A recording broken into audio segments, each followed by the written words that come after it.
ആത്മഹത്യ കുറേയേറെ കാലമായിട്ട് കേരളത്തിലെ ഏറ്റവും വലിയ സാമൂഹ്യ ആരോഗ്യ പ്രശ്നമാണ്. അടുത്ത കാലത്തായിട്ട് അതിന് കൂടുതലൊരു പ്രാധാന്യം കൈവന്നിരിക്കുകയാണ്.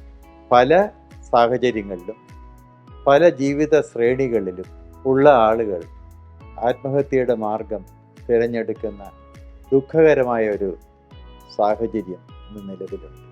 വ്യക്തിപരവും സാമൂഹ്യവുമായ പല കാരണങ്ങൾ കൊണ്ടാകാം ഇതുണ്ടാകുന്നത്. ഓരോന്നിനും പിന്നിൽ പോകുമ്പോൾ പശ്ചാത്തലം വ്യത്യസ്തവുമായിരിക്കാം. എങ്കിലും ഒരു വ്യക്തി ആത്മഹത്യയിലേക്ക് പോകുന്നത് ഏറ്റവും ഗുരുതരമായ ഒരു മാനസിക തകർച്ചയുടെ സാഹചര്യത്തിലാണ് മിക്കവാറും. അതിൻ്റെ കാരണങ്ങൾ പലതാണെങ്കിലും അതിനെ തിരിച്ചറിയാൻ, അതിനെ പ്രതിരോധിക്കാനുമുള്ള ഒരു പരിശ്രമം നാം ചെയ്യേണ്ടതാണ്. മാനസിക രോഗ ചികിത്സ ഏർപ്പെട്ടിരിക്കുന്ന ഞങ്ങളെ സംബന്ധിച്ച് മനഃശാസ്ത്രത്തിൻ്റെ വഴിയിൽ കൂടി സഞ്ചരിക്കുമ്പോൾ ആത്മഹത്യയുടെ അടിസ്ഥാനം പലപ്പോഴും വിഷാദരോഗം. വിഷാദം എന്ന് പറഞ്ഞാൽ ദുഃഖത്തിന് വിഷാദം എന്നാണ് നമ്മൾ പറയുക. പക്ഷേ എല്ലാ വിഷാദവും വിഷാദരോഗമായിരിക്കണമെന്നില്ല. വിഷാദരോഗം അതിൻ്റെ പൂർണ്ണമായ അളവിലാണെങ്കിൽ തിരിച്ചറിയപ്പെടും. പക്ഷെ പലപ്പോഴും വളരെ ലഘുവായ ലക്ഷണങ്ങളോടെ ശാരീരിക രോഗലക്ഷണങ്ങളുടെ മുഖം മൂടി അണിഞ്ഞ് മാസ്ക്ഡ് ഡിപ്രഷൻ എന്ന് പറയും. അങ്ങനെയൊക്കെ വരുമ്പോൾ തിരിച്ചറിയപ്പെടാതെ പോകാറുണ്ട്.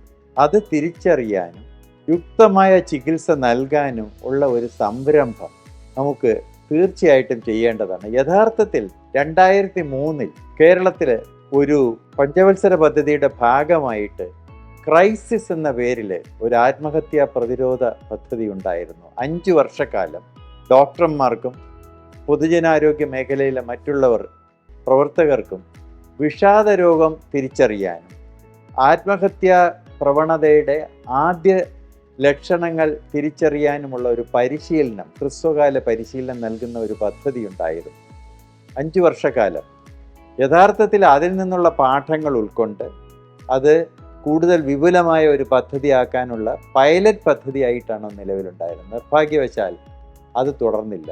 ഈ പദ്ധതിക്ക് ഏതാണ്ടൊരു പ്രയോജനം കിട്ടിയെന്നുള്ള സൂചനകൾ ആത്മഹത്യാ നിരക്കിനെ പറ്റിയുള്ള നമ്മുടെ നിരീക്ഷണങ്ങളിൽ നിന്ന് വന്നിട്ടുമുണ്ടായിരുന്നു. കാര്യം അതിന് തൊട്ടു മുമ്പുള്ള വർഷങ്ങളിൽ 1,00,000 പേരിൽ 30 പേർക്ക് എന്ന അളവിലുണ്ടായിരുന്ന ആത്മഹത്യയുടെ അളവ് 26-27 വരെ കുറഞ്ഞിട്ടുണ്ടായിരുന്നു. അത് മൊത്തം ഈ ക്രൈസിസ് പദ്ധതിയുടെ ഭാഗമായിരിക്കത്തില്ല, പക്ഷേ അതൊരു സൂചനയാണ്.